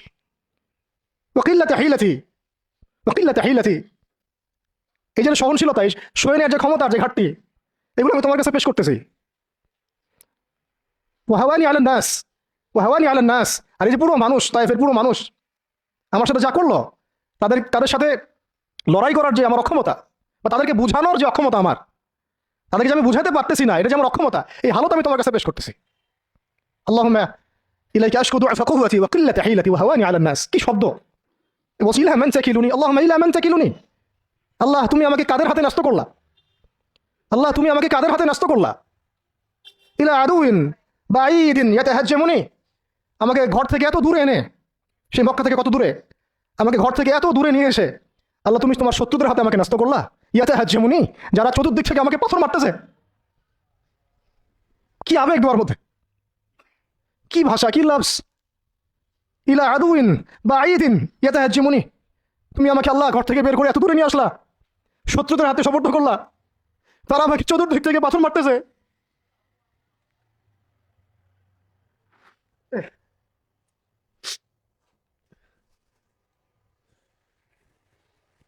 আম্মি লা করিবিন মাল্লাকতাহু আমরি, পরে নবীজি বলছেন আম্মি লা করিব, নাকি আমাকে কাছের মানুষদের হাতে নিয়ে আসছো আল্লাহ, আল্লাহ তুমি কি আমাকে কাছের মানুষদের হাতে উঠাই দিছো। মাল্লাকতাহু আমরি, যারা আমার ভালো মন্দের কাজের মালিক হয়ে গেছে। এইভাবে দোয়া করতে লাগলেন নবী সাল্লাল্লাহু আলাইহি ওয়াসাল্লাম। যায়েদ বিন হারিস রাদিয়াল্লাহু আনহু শামিল আছেন এখানে। তারপর নবীজি বলছেন ইল্লাম তাকুন সাখিতুন আলাই ফালা উবালি, আল্লাহ এত কিছুর পরে যদি তুমি আমার প্রতি অসন্তুষ্ট না হও, আমার কিছুই যায় আসে না। আল্লাহ এত কিছু হয়ে গেল, এরপরে যদি তুমি আমার উপর অসন্তুষ্ট না হও, অন্তত আমার কিছুই যায় আসে না, আলহামদুলিল্লাহ। ইল্লাম তাকুন সাখিতুন আলাই ফালা উবালি, তুমি যদি আমার উপর আল্লাহ অসন্তুষ্ট না হও, তোমার কাছে আমি ঠিক থাকতে পারি, তোমার কাছে আমার অবস্থান ঠিক থাকে আল্লাহ, ফালা উবালি, আমি এসবের কোনো কিছুর পরোয়া করি না। কিভাবে বুঝবেন এই ভাষা শব্দগুলো? ঠিক এইরকম শব্দেই দোয়া করেছিলেন খুবাইব রাদিয়াল্লাহু আনহু, যখন তাকে শুলে চড়ানো হবে, এবং তিনি তখন শুলদণ্ড অনেক কঠিন, জীবন্ত একটা মানুষকে মেরে ফেলা, পিছন দিক থেকে লোহা আছে না, এগুলো এগুলো প্রবেশ করে মাথা দিয়ে বের করে দেয়, শুলদণ্ড। খুবাইব বিন আদি রাদিয়াল্লাহু আনহুকে শুল দেওয়া হয়েছে। এটা রাজির ঘটনা, সিরাতে পড়বেন, রাজির ঘটনা। ট্র্যাপে ফেলে হত্যা করা হয়েছে। যখন তাকে শুলে দেওয়া হচ্ছে, তখন তাকে বলা হয়েছে যে তোমার জায়গায় যদি মুহাম্মদকে হত্যা করা হয় তুমি কি খুশি হবা? তোমাকে ছেড়ে দিয়ে যদি মুহাম্মদকে হত্যা করা হয়? বলছেন যে আমার জায়গায় মুহাম্মদকে হত্যা করা তো দূরের কথা, সাল্লাল্লাহু আলাইহি ওয়াসাল্লাম, তার একটা লোম বাঁকা হোক আমি সেটাও চাই না, সেটাও সহ্য করতে পারবো না। এরপর তিনি বলছিলেন, এই যে আমি বললাম ইল্লাম তাকুন সাখিতুন আলাইয়া ফালা উবালি, এরকম দোয়া খুবাইব রাদিয়াল্লাহু আনহু করেছেন। তিনি বলছিলেন তখন লাস্তু উবালি হিনা উকতালু মুসলিমান, লাস্তু উবালি হিনা উকতালু মুসলিমান, যখন আমাকে মুসলমান হিসেবে শহীদ করে দেওয়া হচ্ছে আমি কোনো পরোয়াই করি না। যখন আমাকে মুসলমান হিসেবে শহীদ করে দেওয়া হচ্ছে আমি এর কোনো পরোয়াই করি না। লাস্তু উবালি হিনা উকতালু মুসলিমান আলা আই শাক্কিন কানা ফিল্লাহি মাসরাই, আমাকে হত্যা করার সময় যেদিকেই তোমরা পাশ ফিরাও না কেন, ওই পাশ আল্লাহর জন্য। ওয়াযালিকা লিল্লাহ ওয়াযালিকা যাত লিল্লাহি ওয়া ইয়াশা, আর তিনি তো এমন জাতের ইলাহ, এমন ইলাহ, তিনি একজন, আল্লাহর কথা বলা হচ্ছে, তিনি এমন একজন ইলাহ, তিনি যদি চান ইউবারিক আলা ফি কুল্লি শিলউইন মুমাজ্জাহ, তিনি আমার কেটে ফেলা প্রত্যেকটা হাড়ে এবং মাংসে বরকত দিয়ে দিবেন। এইভাবে তাকে হত্যা করা হয়েছে। খুবাইব রাদিয়াল্লাহু আনহু প্রতারণা করে ট্র্যাপে ফেলা হয়েছে। এরকম বিনা মামলাও ঘটনা ঘটছে, এরকম 70 জন সাহাবীকে ট্র্যাপে ফেলে হত্যা করে দেওয়া হয়েছে। আপনারা সতর্ক থাকবেন। এই ঘটনার পরে বহু ঘটনা হয়েছে, সিরাতে হিজরত হয়েছে। উম্মে আইমান একজন সাহাবী ছিলেন, কি নাম, নবী সাল্লাল্লাহু আলাইহি ওয়াসাল্লামের অনেক প্রিয় ভাজন। তিনি নবী সাল্লাল্লাহু আলাইহি ওয়াসাল্লামকে ভরণ পোষণ লালন পালন করেছেন, কিন্তু তিনি দেখতে কালো ছিলেন, খুব সুন্দরী নারী যেমন এমন না, ঠিক আছে। তিনিও ওই দাসের শ্রেণীর মধ্যে ছিলেন, তাকে তো সবাই সচরাচর বিয়ে করতে যাচ্ছে না। নবী সাল্লাল্লাহু আলাইহি ওয়াসাল্লাম বলেছিলেন একবার যে তোমাদের মধ্যে কেউ আসো জান্নাতের একটা মেয়েকে বিয়ে করবা, তোমাদের মধ্যে কেমন কেউ আসো যে জান্নাতি একটা মেয়েকে বিয়ে করবা? উম্মে আইমান, হ্যাঁ আমার প্রিয় ভাজন উম্মে আইমান, উনি তো এমন সাহাবী ছিলেন, নবী সাল্লাল্লাহু আলাইহি ওয়াসাল্লাম সম্মানার্থে তার সম্মানার্থে চাদরও বিছাই দিয়েছেন। উম্মে আইমান, আমি তো ভুল হতে পারি জায়গাটা, আপনারা একটু দেখে নিন। তো নবী সাল্লাল্লাহু আলাইহি ওয়াসাল্লাম যখন উম্মে আইমানের কথা বলেছেন, তখন অনেকেই দাঁড়ায় নাই বিয়ে করার জন্য। তো যায়েদ বিন হারেসা রাদিয়াল্লাহু আনহু দাঁড়িয়েছেন, আমি বিয়ে করবো। যায়েদ বিন হারেসা রাদিয়াল্লাহু আনহু নবী সাল্লাল্লাহু আলাইহি ওয়াসাল্লামের এই আদেশ পালনার্থে একজন জান্নাতি নারীকে বিয়ে করেছেন, উম্মে আইমান, এবং তার গর্ভ থেকেই সন্তান জন্ম নিয়েছে উসামা বিন যায়েদ। উসামা বিন যায়েদ, ওই যার ব্যাপারে নবী শেষে বললেন যে উসামা, ওকে আমি ভালোবাসি, তার বাবাকে আমি ভালোবাসতাম। আরো একটা ঘটনা আছে, উসামা বিন যায়েদ রাদিয়াল্লাহু আনহুকে যখন আবু বকর রাদিয়াল্লাহু আনহু আবার মিশনে পাঠাচ্ছিলেন, কোন মিশনটা যেটা অসমাপ্ত ছিল নবী সাল্লাল্লাহু আলাইহি ওয়াসাল্লামের ইন্তেকালের সময়, ওই মিশনটা থেকে তারা ফিরে আসেন। পরে আবু বকর রাদিয়াল্লাহু আনহু আবার এই জায়শ পাঠান জুরফ নামক জায়গায়, রোমানদের এগেনস্টে। তো তখন কিছু কিছু সাহাবী আপত্তি তুলছিলেন, তখন আবু বকর রাদিয়াল্লাহু আনহু বলছিলেন যে সাকিলাত উম্মুকা ইবনুল খাত্তাব, হে ওমর, তোমার মা তোমাকে হারাই ফেলুক। ওমর রাদিয়াল্লাহু আনহু বলছিলেন যে একটু ভেবে দেখেন, আরো বড় বড় সাহাবীরা আছেন, আনসারী সাহাবীরা আছেন। তখন আবু বকর রাদিয়াল্লাহু আনহু বলছেন যে ইস্তা'মালাহু রাসূলুল্লাহ, তাকে আল্লাহ রাসূল সাল্লাল্লাহু আলাইহি ওয়াসাল্লাম দায়িত্ব দিয়ে গিয়েছিলেন। ওয়া আনতা তা'মুরুনি আন আনজিহা, আর আনজিহু, আর তুমি আমাকে আদেশ করতেছো যে আমি তাকে স্থলাভিষিক্ত করব। তুমি ফিরে যাও, প্রস্তুতি গ্রহণ করো, সাহাবীদেরকে বলো প্রস্তুতি নিতে, তার ওসামার জায়শে যাবে। তো সে হচ্ছে উসামা বিন যায়েদ রাদিয়াল্লাহু আনহু, আসছেন উম্মে আইমান রাদিয়াল্লাহু আনহার গর্ভ থেকে, জান্নাতি নারী। তো জান্নাতি নারীর জন্য রূপ সৌন্দর্য শর্ত না, জান্নাতি নারীর জন্য কি শর্ত না? রূপ সৌন্দর্য শর্ত না, তাকওয়া ঈমান এগুলো শর্ত। এরকম বিয়েও তিনি করেছেন নবী সাল্লাল্লাহু আলাইহি ওয়াসাল্লামের পছন্দ মতো। আবার তিনি যায়নাব বিনতে জাহাশ রাদিয়াল্লাহু আনহাকেও বিয়ে করেছিলেন, যায়নাব বিনতে জাহাশ রাদিয়াল্লাহু আনহাকে বিয়ে করেছিলেন। কিন্তু একটু শেষ করে দিচ্ছি, 5 মিনিট একটু ধৈর্য ধরেন। যায়নাব বিনতে জাহাশ রাদিয়াল্লাহু আনহাকে তিনি বিয়ে করেছিলেন, এটাও নবী সাল্লাল্লাহু আলাইহি ওয়াসাল্লামেরই তত্ত্বাবধানে হয়েছিল। নবী সাল্লাল্লাহু আলাইহি ওয়াসাল্লাম যায়নাব বিনতে জাহাশ রাদিয়াল্লাহু আনহাকে বলেছিলেন যে যায়েদকে বিয়ে করো, যায়েদ আমার অনেক প্রিয় ভাজন। আর যায়নাব বিনতে জাহাশ রাদিয়াল্লাহু আনহা আল্লাহর নবীর ফুফাতো বোন ছিলেন, যে বোনকে বিয়ে দিয়েছেন যায়েদ বিন হারেসা রাদিয়াল্লাহু আনহুর সাথে। কিন্তু দাম্পত্য জীবনে মানে স্টেবিলিটি ছিল না, দাম্পত্য জীবনে একদম নির্ঝঞ্ঝাট ছিল না জীবনটা, একটু সমস্যা হচ্ছিল। কারণ যায়েদ রাদিয়াল্লাহু আনহু গোত্রগতভাবে কি ছিলেন? দাস, আরবের ট্রেডিশন অনুযায়ী বলছি আর কি, গোত্রগতভাবে নিচু গোত্রের, ওই সেন্সে আর কি, আমরা ইসলামের সেন্সে কথা বলছি না, আরবের ওই যে প্রচলিত যে একটা প্রথা ছিল ওই সেন্সে। আর যায়নাব বিনতে জাহাশ রাদিয়াল্লাহু আনহা উচ্চ বংশের, তার আন্ডারস্ট্যান্ডিং একটু প্রবলেম হতে পারে, হচ্ছিল। এটা ভুলেও কখনো কোনো সাহাবী সম্পর্কে সমালোচনা করবেন না, এটা আমাদের আহলে সুন্নাত ওয়াল জামাআর আকীদা উসুল নয়। কোনো সাহাবী সম্পর্কে না, সাহাবীদের মধ্যে যা হয় হয়ে যাক, যুদ্ধ যদি হয়ে যায় তবুও সমালোচনা করা যাবে না, এই আকীদা যেন ঠিক থাকে। যারাই সাহাবীদের সমালোচনা করে তারা আহলে সুন্নাত ওয়াল জামাআতের আকীদা থেকে সরে গেছে। তো এখানে সাহাবীদের কোনো সমালোচনার সুযোগ নাই, কিন্তু দাম্পত্য জীবনে মনোমালিন্য হচ্ছিল, এটা খুব স্বাভাবিক বিষয়। বহু সাহাবীর জীবনে এমন অনেক ঘটনাই ঘটেছে, একাধিক বিয়ে, একাধিক তালাক, একাধিক অনেক কিছু হয়েছে। মানুষ হতে পারে, কখনো ভ্যালিড কারণ থাকতে পারে, কখনো মানুষ শয়তানের প্ররোচনা থাকতে পারে, কখনো জিন শয়তানের প্ররোচনা থাকতে পারে, কখনো আরো অন্য কিছু হতে পারে। তো যাই হোক, এখন তালাক হয়ে গেছে, যায়েদ বিন হারেসা রাদিয়াল্লাহু আনহু যায়নাব বিনতে জাহাশ রাদিয়াল্লাহু আনহাকে তালাক দিয়ে দিয়েছে। এরপরে নবী সাল্লাল্লাহু আলাইহি ওয়াসাল্লাম বিয়ে করেছেন যায়নাব বিনতে জাহাশ রাদিয়াল্লাহু আনহাকে। এইটা নিয়ে আরবের মধ্যে একটু কথা ছড়াছড়ি হচ্ছিল যে পালক পুত্রের স্ত্রীকে বিয়ে করেছে, আরবের মানুষ এটা নিয়ে কানাঘোষা করছিল। তখন আল্লাহ রাব্বুল আলামিন আয়াত নাযিল করেছিলেন, সূরা আহজাবের মধ্যে আছে যে মুহাম্মদ সাল্লাল্লাহু আলাইহি ওয়াসাল্লাম তোমাদের মধ্যে কোনো পুরুষের পিতা নন, মা কানা মুহাম্মাদুন আবা আহাদিন মির রিজালিকুম ওয়ালাকিন রাসূলুল্লাহি ওয়া খাতামান নবিয়্যিন। আর এই সূরার মধ্যেই মনে হয় 37 নম্বর আয়াতে, 36 বা 37 নম্বর আয়াতের দিকে যায়েদ রাদিয়াল্লাহু আনহুর এই ঘটনা আছে, যখন যায়েদ তালাক দিল, তুমি চক্ষু লজ্জা করলে, মানুষকে লজ্জা করলে, কিন্তু আল্লাহ রাব্বুল আলামিন বিধানদাতা, তিনি বিধান দিলেন যে পালক পুত্রের বিষয়টা আরবরা যেভাবে ডিল করে সেটা আল্লাহ রাব্বুল আলামিনের ওহী নয় বা আল্লাহ পাকের বিধান নয়। এটা বিস্তারিত পড়তে পারবেন। তো এটাও একটা ঘটনা ঘটে গিয়েছিল। এরপর শেষ কথা হলো, শেষ যেটা পয়েন্ট সেটা হচ্ছে এরপরে অষ্টম হিজরতের 8ম বছর একটা বিশাল ঘটনা ঘটে গেল যে একজন সাহাবী, তার নাম হারিস বিন উমাইয়া, নাম কি? হারিস বিন উমাইয়া, তাকে নবী সাল্লাল্লাহু আলাইহি ওয়াসাল্লাম চিঠি দিয়েছেন, একটা চিঠি দিয়ে, শেষ অংশ, চিঠি দিয়ে তিনি পাঠিয়েছেন, যাও গাসসান নামক জায়গায় যাও। কোথায়? গাসসান, এটা জর্ডান আছে না, জর্ডান, এই জর্ডানের একটা জায়গা হলো গাসসান। এই গাসসান নামক জায়গাটা, সেখানে একজন গভর্নর আছে, তার নাম সুরাহাবিল, কি নাম? তাকে পত্রটা দিবা, দিয়ে ইসলাম কবুল করতে বলবা। তো হারিস বিন উমাইয়া রাদিয়াল্লাহু আনহু গিয়েছেন। এবার এরা এত বেশি উদ্ধত ছিল, সাহাবীকে ধরে হত্যা করে দিয়েছে, নাউজুবিল্লাহ। তিনি কিন্তু রাষ্ট্রদূতকে হত্যা করা জঘন্য অপরাধ, এমনিতেই অপরাধ, তার মধ্যে রাসূলের রাষ্ট্রদূত সাহাবী, তিনি, তাকে এভাবে হত্যা করে দেওয়া হলো। কয়জন সাহাবীকে হত্যা করলো? কয়জন? এর আগে আমি একটা ঘটনা বলছিলাম না, বনু কাইনুকার ঘটনা। একজন নারী সাহাবীকে টিস করেছিল, আরেকজন সাহাবী প্রতিবাদ করেছিলেন, সেই সাহাবীকে মেরে ফেলা হয়, হত্যা করা হয়, শহীদ করা হয়। নবী সাল্লাল্লাহু আলাইহি ওয়াসাল্লাম পুরা বনু কাইনুকার সাথে যুদ্ধ করেছেন। এখানেও দেখেন একজন সাহাবী হারিস বিন উমাইয়া রাদিয়াল্লাহু আনহুকে হত্যা করা হলো। এবার নবী সাল্লাল্লাহু আলাইহি ওয়াসাল্লাম 3000 সেনাবাহিনী গঠন করলেন। কত হাজার? আচ্ছা, এখন শুনেন, আমি একটা দলিল দিতে চাইলাম যে দেখেন, সারা বিশ্বে চায়নার কথা বলেন, সিরিয়ার কথা বলেন, রোহিঙ্গাদের কথা বলেন, আরাকানের কথা বলেন, আপনি কাশ্মীরের কথা বলেন, আফগানের কথা বলেন, তারপরে এই যে আফ্রিকার কন্টিনেন্টের কথা বলেন, আফ্রিকা, মালি, নাইজেরিয়া, সোমালিয়া, আর মধ্যপ্রাচ্যের কথা কি বলবো, Yemen, Libya, Jordan, Lebanon, Palestine, Gaza, এই সারা বিশ্বে যত মুসলমান আছে তাদের মধ্যে কত লক্ষ মুসলমানকে হত্যা করার পরেও এই সিদ্ধান্ত এখন উম্মাগতভাবে আমরা নিতে পারি নাই, যেটা নবী সাল্লাল্লাহু আলাইহি ওয়াসাল্লাম বনু কাইনুকার এগেনস্টে নিয়েছিলেন আর এই রোমানদের এগেনস্টে নিয়েছিলেন। একজন নারী সাহাবীকে শ্লীলতাহানি করা, আরেকজন সাহাবী তাকে বাঁচাতে এসে তার পক্ষে প্রতিবাদ করায় তাকে হত্যা করা, এবং নবী সাল্লাল্লাহু আলাইহি ওয়াসাল্লাম পুরো বনু কাইনুকাকে উচ্ছেদ করলেন। এখানে সুরাহবিল কি করেছে? একজন সাহাবীকে হত্যা করেছে রাষ্ট্রদূত হারিস বিন উমাইয়া। নবী সাল্লাল্লাহু আলাইহি ওয়াসাল্লাম 3000 সৈন্য পাঠিয়ে দিয়েছেন।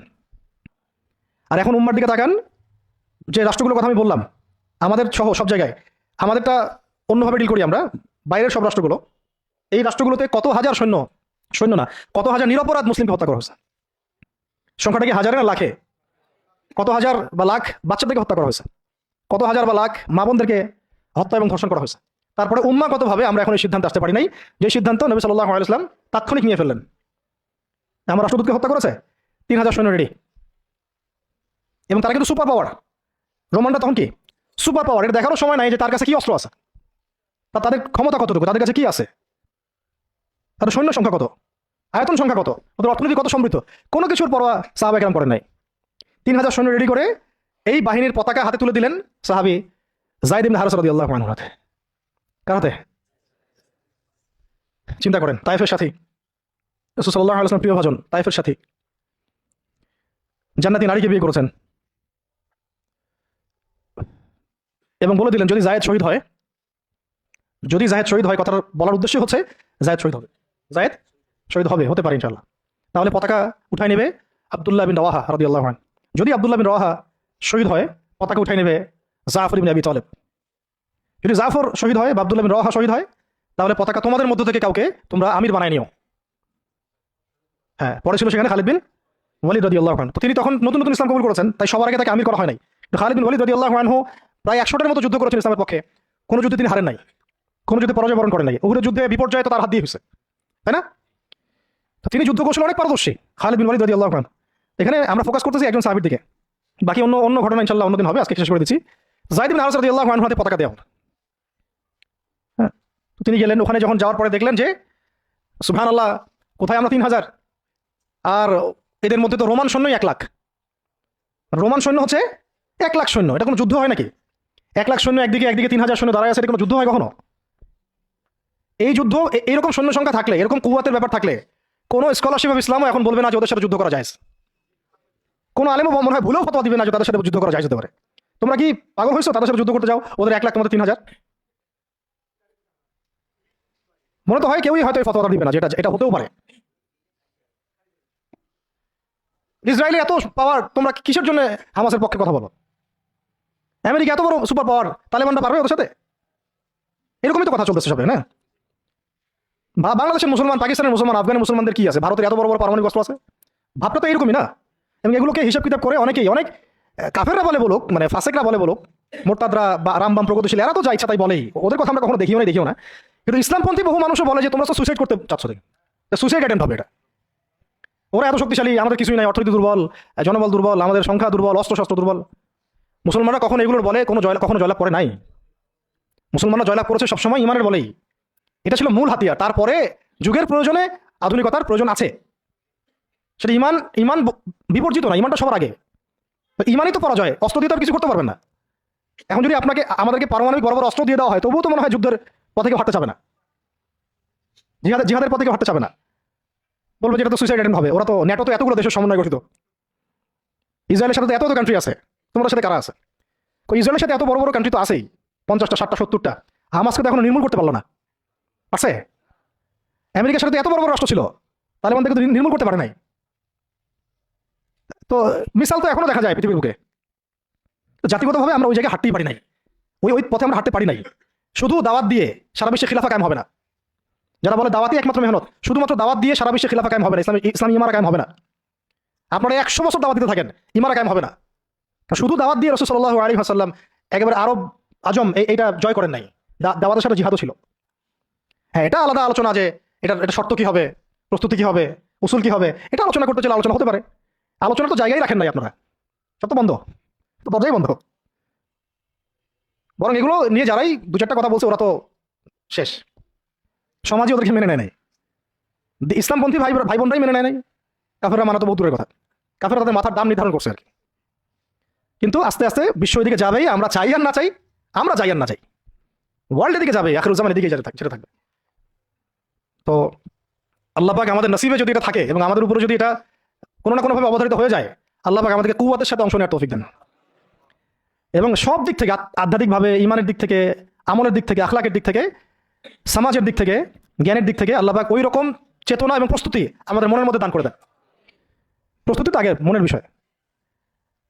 তো শেষ করতেছি, এবার এই যায়েদ ইবনে হারেসা রাদিয়াল্লাহু আনহু এখানে আলোচনা হচ্ছে, আমরা কি যুদ্ধ কালকে করব, নাকি মদিনা থেকে সৈন্য পাঠাতে বলবো, নাকি আমরা অন্য কোনো পথে যাব, নাকি ব্যাকফুটে যাব, নাকি পত্র পাঠাবো রাসূলকে জানাবো বিষয়টা। তো দেখা গেল পরের দিন সৈন্য 1 লাখ না, সৈন্য 2 লাখ সৈন্য, আরো গাসসানি গোত্রের বিভিন্ন জায়গা থেকে আরবরা আসছে আরো 1 লাখ। এবার ফতোয়া কোন জায়গায় যাইতো আমরা হইলে? ফতোয়া যাইতো একটা জায়গায়, এখান থেকে পালাই হিজরত করো, এখান থেকে পালাই হিজরত। তোমরা কি জানো না নিজের জান বাঁচানো খরচ? আর সুবহানাল্লাহ, এমন একটা ব্যাপার জানেন, শয়তানও কোরআন হাদিস থেকে দলিল দিতে পারে। হ্যাঁ, আমার অভিজ্ঞতা থেকে আমি দেখছি, আমার অভিজ্ঞতা থেকেও দেখছি একটা, যে একজনকে বলা হচ্ছিল যে এটা না আপনার আমার মাঝে চুক্তি হয়েছে, হ্যাঁ, তো এই চুক্তি মানতে আপনার অসুবিধা কোথায়? সে বলতেছে যে এই চুক্তি যখন হয়েছে তখন আমি বুঝতে পারি নাই যে কোনটা ঠিক কোনটা বেঠিক, এখন বুঝতে পারছি যে এটা ঠিক ছিল না, আর হাদিসে আছে মুমিন এক গর্তে যেন 2 বার না যায়। আমাকে হাদিস দিয়ে দলিল দিয়ে দিল, কি বুঝলেন? তো এমন একটা অবস্থা যে দলিল কোরআন হাদিস থেকে এখন মনে হয় শয়তানও দেওয়া দিতে পারে। আল্লাহ পাক আমাদেরকে হেফাজত করেন। তো আলেমদের সংস্পর্শে থাকতে হয় এই কারণেই, তাহলে আমরা বুঝতে পারবো না যে আসলে কোনটা পরিশুদ্ধ দলিল, গ্রহণযোগ্য দলিল। শেষ কথা হচ্ছে, এবার দেখা গেল 2 লাখ সৈন্য, এখানে আলোচনা হচ্ছে যুদ্ধ হবে কি হবে না। একজন সাহাবী আব্দুল্লাহ বিন রওয়াহা, যিনি কমান্ডার ছিলেন পরে, তিনি বললেন, তিনি এমন একটা জ্বালাময়ী বক্তব্য দিলেন, ওই বক্তব্য শুনে সাহাবায়ে কেরাম একদম ডিটারমাইন্ড হয়ে গেলেন যে কালকে যুদ্ধ হবে। আমরা চিঠিও পাঠাচ্ছি না, আমরা ফিরেও যাচ্ছি না মদিনা থেকে, আমরা ব্যাকআপ, আমাদের সৈন্য দরকার নেই। বিশাল বক্তব্য ছিল, এটা সিরাতের কিতাবে আছে, শুধু এতটুকু বলতেছি। উনি 2টা লাইন বলেছেন স্পেশালি। একটা হলো যে, হে আমার ভাইরা, আমরা কি উদ্দেশ্যে বাসা থেকে বের হয়েছি আজকে, আমরা কি অর্জনে বের হই নাই? সাহাবীরা বলছেন হ্যাঁ, যদি আমরা কালকে যুদ্ধ করি এবং শহীদ হই, তাহলে আমরা জান্নাতে হুরিন আইনদের সাথে আমাদের মঞ্জিল, আমাদের বাসস্থান ইনশাআল্লাহ অবধারিত হয়ে যাবে।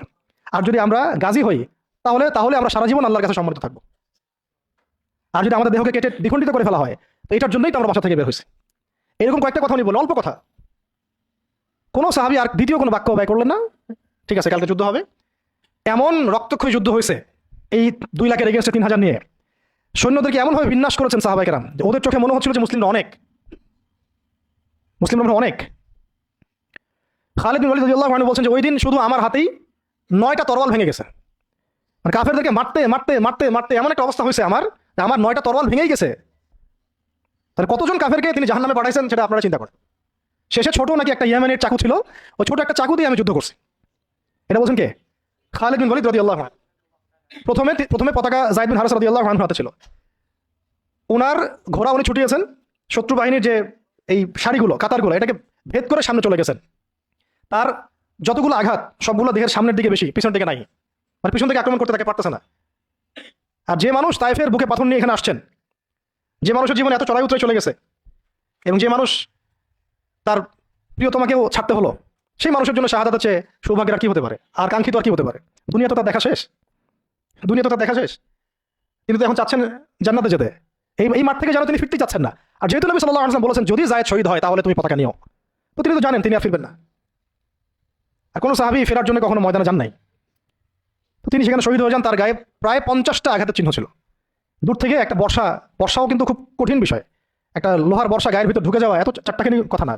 এর চেয়ে তো বুলেট লাগাও সহজ মনে হয়। একটা বর্ষা ঢুকে যাওয়া, আর সেই অবস্থায় যান চলে যাওয়া, এইভাবে তার শাহাদাত হলো। যায়েদ বিন হারেসা রাদিয়াল্লাহু আনহুর নাম ইতিহাসে অমর হয়ে থাকলো। এরপর পতাকা হাতে নেন আব্দুল্লাহ বিন রাওয়াহা রাদিয়াল্লাহু আনহু, তার ব্যাপারে ইনশাআল্লাহ আরেকদিন কথা হবে। তিনি তো নিজের ঘোড়ার পা কেটে ফেলছেন। তিনি এবং জাফর ইবনে আবি তালিব রাদিয়াল্লাহু আনহু, তারা ঘোড়ার পা কেটে ফেলছেন, যাতে ঘোড়ায় চড়ে পালিয়ে যাওয়ার কোনো সুযোগ, চিন্তাও মাথায় না আসে। এবং তিনি একটা কবিতা আবৃত্তি করেছিলেন। আব্দুল্লাহ বিন রাওয়াহা রাদিয়াল্লাহু আনহু অনেক বড় মাপের কবি ছিলেন, এত সুন্দর লিখতে পারতেন, কবিতা আবৃত্তি করতে পারতেন, বলতে পারতেন। এটা অনন্য ছিল তার কাছে। খন্দকের দিন তিনি কবিতা আবৃত্তি করছিলেন, আল্লাহুম্মা লাউলা লাউলা আনতা মাহতাদাইনা ওয়ালা তাসাদদাকনা ওয়ালা সাল্লাইনা, এরকম করে কবিতা আবৃত্তি করছিলেন। নাহনু আল্লাযী বায়আ মুহাম্মাদা আলা জিহাদি মা বাকিনা মিন্না আলা জিহাদি মা বাকিনা আবাদা। আরবি কবিতাগুলো সুবহানাল্লাহ এত সুন্দর। তো তিনি কবিতা আবৃত্তি করতে করতে যুদ্ধ করতে করতে শহীদ হয়েছেন আব্দুল্লাহ বিন রাওয়াহা রাদিয়াল্লাহু আনহু। এরপরে জাফর রাদিয়াল্লাহু আনহু পতাকা নেন এবং যে হাতে পতাকা নিয়েছেন সেই হাতটা কেটে পড়ে গেছে, একজনকে আঘাত করছে রোমান সৈন্যদের মধ্যে। রোমান অনেক প্রশিক্ষিত ছিল, তার মধ্যে 2 লাখ নিয়ে আসছে, মানে একজন সাহাবীর চারপাশে কতজন ঘিরে ফেলছে এটা তো ঠিক নাই। এগুলো আমরা কি দেখি গণতান্ত্রিক মারামারি, এগুলো তো কিছু না। ওটা তো সম্মুখ সমরের ব্যাটলফিল্ড ছিল, আর সম্মুখ সমরের ব্যাটলফিল্ড। এখন কি মিসাইল মারা হয় দূর থেকে, এক জায়গা থেকে মিসাইল মারছে আরেক জায়গায় গিয়ে পড়তেছে, কাপুরুষের যুদ্ধ এগুলো তো কাপুরুষের যুদ্ধ। এটা ছিল সম্মুখ সমর ব্যাটল, এটাই ছিল ব্যাটল। একজনকে মিনিমাম এখানে 50 জনের সাথে ডিল করতে হচ্ছে। আর চিন্তা করেন সাহাবীরা কি কি পারদর্শী ছিলেন যুদ্ধে, কি কি পরিমাণ সাহসী ছিলেন, কি পরিমাণে তারা দুরন্ত ছিলেন, হ্যাঁ, কি পরিমাণে তারা দুঃসাহসী ছিলেন। শুধু সাহসী বলে ভুল হবে, দুঃসাহসী ছিলেন। কি শৌর্যবীর্য ছিল আর কি পরিমাণ কৌয়াত ছিল তাদের কাছে, আর কত প্রশিক্ষিত স্কিল ছিলেন তারা, যে একাই 10 জন 20 জন 50 জনকে বার্তা দিতেন না। তো আর আমরা তো আমাদের তো সব যুদ্ধ ফেসবুকে আর কি, যত মানে কাজ সব ফেসবুকে। অর্থাৎ বাস্তবিকভাবে কিন্তু দেখবেন যে একজন দুজনের সাথেও মানে ফাইট করার মতো হয়তো ওই ক্যাপাবিলিটিও নাই। করছে দেখা যায় কাফেররা অনেক শক্তিশালী হয়ে বসে আছে। তো এগুলো আবেগ ছাড়তে হবে, বাস্তববাদী হতে হবে, ঈমান আমল তাকওয়ার সাথে সব ধরনের প্রিপারেশন, মানে যেটাকে আমরা বলি এদাদ, শারীরিক মানসিক সব দিক থেকে প্রস্তুতির দরকার আছে। আর এটা মুসলিম রাষ্ট্রের সেনাবাহিনীর কাজ, মুসলিম রাষ্ট্রের সেনাবাহিনী অন্যান্য ফোর্সদেরও কাজ এগুলো। তাদেরকে তো এইসব চেতনা কখনো মনে শোনানোই হয় নাই। যা শুনে তারা হয়তো সেটা ব্যক্তিগতভাবে তারা শোনে। সিস্টেম তো এরকম না, সিস্টেম তো তাদেরকে এইসব জাজবায় কখনো উদ্বুদ্ধই করবে না। যে আপনারা একটা ভালো প্রফেশনে আছেন, যদি এই প্রফেশনের দিক থেকে অনেস্ট থাকতে পারেন, সৎ থাকতে পারেন, আল্লাহর জন্য যুদ্ধ করতে পারেন, শহীদ হয়ে যাবেন, এটা কি বলা হয়? বরং বলা হয় জাতিসংঘের মিশনে যান, ওখানে গেলে টাকা পাবেন। আর ওই মিশন কাফেরদের পক্ষে মুসলমানদের বিরুদ্ধে মুসলমানকে লাগাই দিয়ে রাখে, ওদের ভাড়াটে সৈন্য হিসেবে কাজ করায়। আমাদের শক্তি তারা নিচ্ছে, আমাদের জনবল নিচ্ছে, নিয়ে আমাদের এগেন্স্টেই প্রয়োগ করতেছে। আল্লাহ পাক আমাদের ভাইদেরকে বুঝ দেন, ইনশাল্লাহ ভাইরাও বুঝবে একদিন একদিন। এই বুঝ ঠেকে রাখা যাবে না, এই হেদায়েত, এই বুঝ, এই আলোগুলো কেউ ঠেকে রাখতে পারবে না। আল্লাহ দিল থেকে দিলে ছড়াই দিবেন ইনশাল্লাহ। কোনো কিছু করে লাভ হবে না, মানে কোনো কিছু করেই কোনো লাভ হবে না। কাউকে দমায় দেওয়া, থামায় দেওয়া, কোনো জাতিগোষ্ঠীকে নির্মূল করা, রাজনৈতিক আগ্রাসন, অর্থনৈতিক স্যাংশন, কিছু করে লাভ হবে না। এই আলো এবং এই জজবা, এই আগুন দিল থেকে দিলে আল্লাহ জ্বালাই দিবেন ইনশাল্লাহ। এটা জাস্ট সময়ের ব্যাপার, শুধু সময়ের ব্যাপার এগুলা। শেষমেশ আরেকটা হাতে যখন পতাকা নিয়েছেন তিনি, এই হাতটাও কেটে পড়ে গেছে। ওই অবস্থা চিন্তা করেন, তখন তিনি বুকের সাথে পতাকাটাকে এভাবে জড়ায় ধরে রাখছে, কে? জাফর ইবনে আবি তালহা রাদিয়াল্লাহু আনহু। ব্যাস, তারপরে কাফের কয়েকজন এসে তাকে দ্বিখণ্ডিত করে ফেলে। জর্ডানে এখনো তাদের রওজা কবর এখনো আছে, তাদের কবর এখনো ওখানে আছে, মোতার প্রান্তরে আছে। এইভাবে মুসলিমদের মধ্যে শহীদ হয়েছে মাত্র 12 জন সাহাবী, মাত্র 12 জন সাহাবী শহীদ হয়েছেন এই যুদ্ধে, মোতার যুদ্ধে। আর আমি তো বললাম খালিদ ইবনে ওয়ালিদ রাদিয়াল্লাহু আনহু একাই 9টা তরোয়াল ভাঙছেন। এরপরে পতাকা হাতে নেন খালিদ ইবনে ওয়ালিদ রাদিয়াল্লাহু আনহু, এবং তিনি এমনভাবে সাহাবীদেরকে ফাংশন করেছেন যে যুদ্ধও করছেন, আবার ব্যাকফুটেও আসছেন, আবার সামনে যান, আবার পিছনে আসেন, সামনে শূন্য, পিছনে শূন্য, সামনে ডানেরটা বামে, বামেরটা ডানে। ওরা হকচকায় গেছে, মনে করছে যে মনে হয় অনেক ফোর্স মনে হয় পিছন থেকে আসতেছে। আর আল্লাহ পাকের সাহায্য তো আছেই, ফেরেশতা নাজিল করে আল্লাহ সাহায্য করেন। ওদের মনে আল্লাহ ত্রাস সৃষ্টি করে দিয়েছেন, ভয়ে আল্লাহ পাক কাফেরদের মনে ভয় সৃষ্টি করে দিয়েছেন। তো ওরা আর সামনে আসার সাহস পায় নাই। আস্তে আস্তে এই বাহিনী পিছাতে পিছাতে পিছাতে পিছাতে মদিনা পর্যন্ত চলে আসে। মুতার বিশাল ঘটনা, মুতার যুদ্ধ। এই যুদ্ধে আমরা যায়েদ ইবনে হারেসা রাদিয়াল্লাহু আনহুকে দেখলাম, সেই তায়েফের সাথী, সেই ছোটবেলার সাথী, পালক পুত্র, সেখান থেকে মুক্ত হয়ে হিব্বু রাসূলিল্লাহ, হ্যাঁ, রাসূলের শানে, রাসূলের সম্মান, ভালোবাসার প্রমাণ দেওয়ার জন্য নিজের বুক উজাড় করে দিয়েছেন। পিছ দেখেন নাই, বুক উজাড় করে দিয়েছেন। যাকে মহব্বত করেন তাকে একা ছেড়ে দেন নাই, যাকে মহব্বত করেন তাকে একা ছেড়ে দেন নাই যে সবাই পাথর মারুক আর সে থাকলা হয়ে যাক, বিধ্বস্ত হয়ে যাক, ক্ষতবিক্ষত হয়ে যাক। বরং তিনি মহব্বতের পরিচয় দিয়েছেন এইভাবে যে নিজের গায়ে আঘাত নিয়েছেন, আঘাতগুলো নিজের গায়ে নিয়েছেন, তাও সরে যান নাই, দায়িত্ব থেকে অবহেলা করেন নাই। প্রকৃতপক্ষে এটাই হলো মহব্বতের পরিচয়। এমন মহব্বত যদি তাকদীরে নসিব হয়, অবশ্যই দুনিয়াতে আপনারা যে কেউ সৌভাগ্যবান। আর যদি এটা নসিব না হয়, এটাও একদিক থেকে আপনি সৌভাগ্যবান যে আপনি দুনিয়ার আসল হাকিকত বুঝতে পেরেছেন, যে পরকালটা ঠিক এমনই হবে, পরকালটা ঠিক এমনই হবে, কবরটা এমনই হবে, হাসরটা এমনই হবে, মিজানটা এমনই হবে, পুলসিরাতটা এমনই হবে। ইয়াউমা ইয়াফিরুল মারউ মিন আখিহি ওয়া উম্মিহি ওয়া আবিহি ওয়া সাহিবাতিহি ওয়া বানিহি লিকুল্লি ইমরিন মিনহুম ইয়াউমাইযিন শা'নুন ইউগনি। সেদিন প্রত্যেকেই যার যার নফস নিয়ে থাকবে। শেষ কথা হচ্ছে, রাসূল সাল্লাল্লাহু আলাইহি ওয়াসাল্লামের কাছে এই খবরগুলো আসতে থাকলো যে যায়েদ শহীদ হলো, জাফর শহীদ হলো, আব্দুল্লাহ বিন রাওয়াহা শহীদ হলো। নবী সাল্লাল্লাহু আলাইহি ওয়াসাল্লাম ছুটে গিয়ে যায়েদ রাদিয়াল্লাহু আনহুর ছোট্ট মেয়েকে কোলে নিয়েছেন, নিয়ে কান্না শুরু করছেন। সাহাবীরা বলছেন, ইয়া রাসূলুল্লাহ, আপনিও কান্না করেন? তো নবীজি বলছেন যে এটা রহমত, আল্লাহর রহমত, আল্লাহ পাক যাকে ইচ্ছা তাকে এই রহমত দেন, কাঁদতে পারাটাও রহমত। এরপরে নবীজি একটা দোয়াও করতেন, এই সময় না, মানে নবীজি একটা দোয়াও করতেন প্রায়, আল্লাহুম্মা উরযুকনি, আল্লাহুম্মা ইজআলনি না, আল্লাহুম্মা উরযুকনি, একটু দেখতে হবে এই শব্দটা। عينين حطلتين تسقيان القلب بظروف الدمع من خشيتك قبل ان تكون الدموع دما واضراس جمرة। আল্লাহ আমাকে এমন দুটো চোখ দিও যে চোখ দুটো কাঁদতে পারে এবং সেই চোখের পানি দিয়ে কলব পর্যন্ত সিক্ত হয়ে যায়। ওই দিন আসার পূর্বেই, যেদিন চোখের পানি রক্তে পরিণত হবে আর দাঁতের মাড়িগুলো আগুনে পরিণত হবে। কি ওয়ার্ড দেখছেন, কি শব্দ খেয়াল করছেন? ওই দিন আসার পূর্বেই আল্লাহ, যেদিন চোখের পানি পরিণত হবে রক্তে আর দাঁতের মাড়ি পরিণত হবে আগুনে, অঙ্গারে। তো এরপরে জাফর রাদিয়াল্লাহু আনহু অন্যান্য সাহাবীদের বাচ্চাদেরকে তিনি আদর করতে লাগলেন। রাসূল সাল্লাল্লাহু আলাইহি ওয়াসাল্লাম তো অনেক নরম দিলের মানুষ ছিলেন, রাহমাতুল আলামিন। তো উনি তো রাতের বেলা তাহাজ্জুদে নামাজ পড়লেও বাচ্চাদের মতো কান্না করতেন। এখন একটু পরে মুচকি হাসলেন, এটা শেষ কথা। একটু পরে মুচকি হাসলেন আকাশের দিকে তাকিয়ে। সাহাবীরা বললেন, ইয়া রাসূলুল্লাহ সাল্লাল্লাহু আলাইহি ওয়াসাল্লাম, আপনি হাসছেন কেন? নবী সাল্লাল্লাহু আলাইহি ওয়াসাল্লাম বললেন যে, আমি দেখলাম যে ফেরেশতাদের সাথে জাফর বিন আবু তালেব রাদিয়াল্লাহু আনহুকে আল্লাহ রাব্বুল আলামিন জান্নাতে একটা উঁচু মাকাম দিয়েছেন এবং সেখানে সে উড়ে বেড়াচ্ছে এবং ফল খেয়ে বেড়াচ্ছে। আর আল্লাহ রাব্বুল আলামিন তার ওই কেটে যাওয়া দুই হাতের বদৌলতে বিনিময়ে আল্লাহ পাক তাকে দুইটা পাখা দিয়ে দিয়েছেন। এরপর থেকে তার নাম হলো জাফর আত-তাইয়ার। এগুলো ছিল দুনিয়ার হাকিকত। তারা দিন দুনিয়া আখিরাত এগুলো বুঝতেন। এগুলো ছিল মহব্বত, পাশে থাকা, সাথে থাকা এবং জীবনের লক্ষ্য উদ্দেশ্য। আমাদের জন্য এটাই ভালো হবে যে আমরা যারা এখনো আল্লাহ পাকের দিনের পথে আছি, আল্লাহ পাক আমাদেরকে হেদায়েত দিয়েছেন, সত্য মিথ্যা চেনার তৌফিক দিয়েছেন। আর কাল বিলম্ব না করে আল্লাহর দিনের দিকে ফিরে আসা, তওবা করা, ইস্তেগফার করা, নিজের জীবনকে গুছিয়ে নেওয়া, একদম যা প্রস্তুতি দরকার সব ধরনের প্রস্তুতি গ্রহণ করা। পড়াশোনা, আখলাক, ওলামা ইকরামের সোহবত, হ্যাঁ, অর্থনৈতিক প্রিপারেশন, পারিবারিক বলেন, ইত্যাদি ইত্যাদি, শারীরিক জামাবদ্ধ দাওয়াত, তাবলীগ, মেহনত এবং জিহাদের জজবাও রাখা এবং সামনের দিনগুলোর ব্যাপারে সতর্কও থাকা, আশাবাদীও থাকা এবং দোয়া বেশি বেশি করতে থাকা। ইনশাআল্লাহ তাআলা সামনে এমনও সময় আসবে যে অনেক সংগ্রাম, রক্ত, অন্ধকারের পরে কিন্তু একটা আলোর আভাস আমরা পাচ্ছি। আমরা কিন্তু একটা আলোর আভাসও পাচ্ছি এবং এই আলো, এই জজবা, এই আগুন আস্তে আস্তে আল্লাহ পাক পুরো জাতির কলব থেকে কলবে ছড়াই দেবেন ইনশাআল্লাহ। কারণ আমাদের বহু ল্যাকিংস আছে, আমাদের প্রচুর ল্যাকিংস আছে। হ্যাঁ, পড়াশোনার গ্যাপস আছে, ইমানের, আখলাকের, আমলের সমস্ত দিক থেকে অনেক গ্যাপস আছে না? এই গ্যাপসগুলো আল্লাহ পূরণ করে দিতে পারেন মুহূর্তেই। এই গ্যাপসগুলো আল্লাহ পাক দোয়ায় পূরণ করে দিতে পারেন, ইস্তেগফারে পূরণ করে দিতে পারেন। আল্লাহ কবুল করলে আল্লাহ পাক সব কিছুর ব্যবস্থা করে দিতে পারেন। আমাদের সেই খালেস নিয়াত রাখতে হবে, সেই জাজবাও থাকতে হবে এবং দোয়ার সাথে চেষ্টাও থাকতে হবে। এবং অবশ্যই সবর করতে হবে। একদিনে কোনো কিছু হাসিল হবে না। সামনে যত বাধা বিপত্তি আসুক, বাঁচি মরি, কি হয় না হয়, যত রকম বাধা বিপত্তি আসুক না কেন, লক্ষ্য থেকে সরে যাওয়া যাবে না। নিজেকেও হাঁটতে হবে, নিজের ওই সাথী ভাইদেরকে নিয়েও হাঁটতে হবে। এবং আমরা চাই এখন যায়েদ ইবনে হারেসা রাদিয়াল্লাহু আনহুর মতো এমন মানুষ, এমন প্রিয়জন, এমন কাছের মানুষ যারা নিজের বুকে পাথর নিবে কিন্তু মহব্বতের মানুষের গায়ে পাথর লাগতে দিবে না, প্রকৃত ভালোবাসার নিদর্শন দিবে আর কি। বদরের সাহাবীদের মতো, উহুদের সাহাবীদের মতো, খন্দক, খায়বার আর মুতার এই বীর সাহাবীদের মতো। তাদের হাতে ইতিহাস রচিত হয়েছে, যে ইতিহাসের এখন আমরা একটা অংশ হয়ে আছি, যে ইতিহাসের গল্প আমরা এখন শুনছি। এখন সময় আসছে উম্মার এই সংকটে ইতিহাসকে নতুন করে লেখার। ইতিহাস লিখতে হলে সেরকম কবুলিয়াত হাসিল করতে হবে। আল্লাহ পাক যেন সবাইকে সেই কবুলিয়াত হাসিল করার তৌফিক দেন এবং আমরা আমাদের সমস্ত অপারগতা, সমস্ত গুনাহ, আমাদের যত ল্যাকিংস আছে সব আল্লাহর কাছে পেশ করছি। আল্লাহ পাক আমাদের সমস্ত ত্রুটিগুলো যেন সংশোধন করে দেন, সমস্ত গ্যাপসগুলো ফুলফিল করে দেন, যত গুনাহ আল্লাহ মাফ করে দেন এবং যেভাবে চললে বললে, আমল করলে আমরা সেই মাকাম হাসিল করতে পারবো, সেই গন্তব্য হাসিল করতে পারবো, ওইভাবে আল্লাহ যেন করাই না আমাদেরকে দিয়ে। কারণ আমাদের কোনো শক্তি নেই, কোনো ক্ষমতা নাই এবং চেষ্টা করার মতো করার তৌফিক আল্লাহ আমাদেরকে দেন।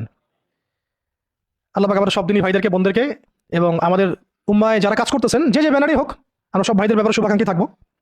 সবার মধ্যেই কিছু গ্যাপস থাকতে পারে, আমরা সবাই ব্যক্তিগতভাবে গুনাহগার, কিন্তু উম্মার এই অবস্থায় আমরা কাদা ছড়াছড়ি করবো না, দলাদলি করবো না। উম্মার এই অবস্থায় আমরা একে অপরের সাথে বিদ্বেষ এইসবে যাব না। হ্যাঁ, আমরা আমাদের মতো করে হৃদ্যতার বন্ধনটা ঠিক রাখার চেষ্টা করবো। আর হকার বাতিল আল্লাহ পাক জানেন, আল্লাহ পাক হকপন্থীদেরকে বিজয় দিবেন ইনশাআল্লাহ। ঠিক আছে? আর লৌকিকতা থেকে বেঁচে থাকতে হবে। লৌকিকতা, লোক দেখানো বিষয়, এই অনলাইন অ্যাক্টিভিজম, অনলাইনের যে আসক্তি, হ্যাঁ, এইটাকে ইলিউশনের একটা জগৎকে বাস্তব মনে করা, এইসব বিষয়গুলো থেকে ফারেক থাকা। মাঠ পর্যায়ে কাজ করতে হবে। মাঠ পর্যায়ে যে ভাইরা কাজ করতেছেন তাদের সাথে থাকা দরকার আছে এবং আমাদের যে মুসলিম ভাইরাই কাজ করতেছেন সবার হাত শক্তিশালী করার দরকার আছে। ঠিক আছে? আল্লাহ পাক আমাদের সবাইকে সাহাবীদের মতো কবুল করেন। আল্লাহ পাক আমাদের সবাইকে সাহাবায়ে কেরামের সেই আকীদা, আমল, মানহাজ এবং সেই তরিকা মোতাবেক চলার তৌফিক দান করেন।